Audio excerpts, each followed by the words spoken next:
Hello guys, आज हम पढ़ेंगे वाक्यांश के लिए एक शब्द। इसका मतलब होता है वाक्य के अंश के लिए एक शब्द। वाक्य जोड़ अंश के लिए इसका सही शब्द होता है वाक्य जोड़ अंश के लिए। वाक्यांश का संबंध अप्रत्यक्ष रूप से समास से होता है। किससे होता है? समास से। कहीं न कहीं इसका संबंध समास से होता है। वाक्य का छोटा भाग वाक्यांश कहलाता है। वाक्य का जो सबसे छोटा भाग होता है वो वाक्यांश कहलाता है। जैसे हवन के लिए सामग्री, हवन सामग्री। इसका छोटा रूप जैसे अपन बोलेंगे हवन के लिए सामग्री, इसका छोटा रूप अपन बोलेंगे हवन सामग्री।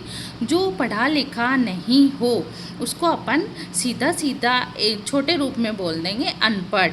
वह जो सब कुछ जानता है, इसका अपन बोलेंगे सर्वज्ञ।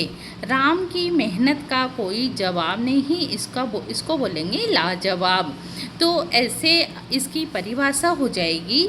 इसकी परिभाषा देखो, जब वक्ता द्वारा किसी ऐसे शब्द का चयन कर लिया जाता है जो कि संपूर्ण वृत्तांत या घटना का वर्णन प्रस्तुत करता हो, तो ये शब्द चयन ही वाक्यांश के लिए एक शब्द होता है।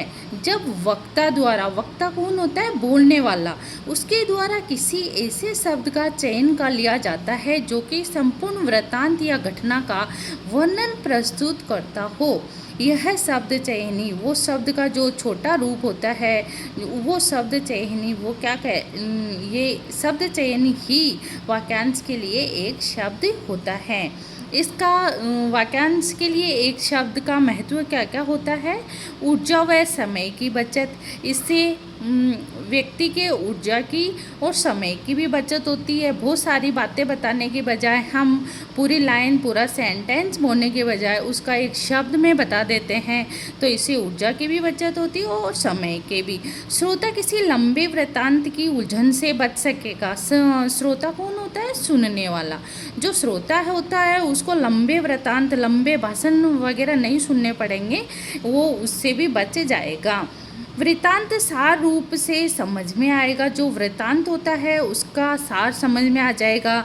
शब्दावली सार गर्भित होगी, मतलब पारिभाषिक शब्द, उसमें पारिभाषिक शब्द ही काम में लेंगे। और ये पांचवा है, लंबे व नीरस वाक्यांशों से बचा जा सकेगा। जो बड़े बड़े वाक्यांश होते हैं जो हमें नीरस लगते हैं उससे बचा जा सकेगा। इसके कुछ उदाहरण हैं, कुछ कतिपय उदाहरण हैं। जैसे पहला है, वह उक्ति जो परंपरा से चल रही हो उसको क्या बोलेंगे? अनुश्रुति। जिसका कथन न किया जा सके उसको बोलेंगे अकथनीय। वह जो पहले जन्मा हो उसको अग्रज बोलेंगे।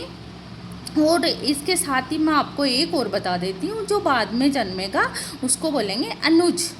वह जिस पर विजय प्राप्त की जा सके अजय। वह जिसका कोई अंत न हो अनंत। वह जिसका कोई स्वामी या नाथ न हो उसको बोलते हैं अपन अनाथ। वह जो दूर की बात न सोच सके उसको बोलेंगे अदूरदर्शी। और जो सोच सके उसको बोलेंगे दूरदर्शी। वर्ष में एक बार होने वाला वार्षिक। और इसके साथ ही मैं आपको बता देती हूँ, माह में एक बार होने वाला मासिक। शत्रु को मारने वाला शत्रुघ्न। जहाँ तक संभव हो यथासंभव। एक समान समय में समसामयिक। उत्तर पूर्व के मध्य की दिशा को बोलेंगे ईशान। 3 माह में एक बार होने वाला त्रैमासिक। इसके आगे मैं आपको कल एक वीडियो और बनाऊंगी, उसके साथ अगले उदाहरण और बताऊंगी। Thank you.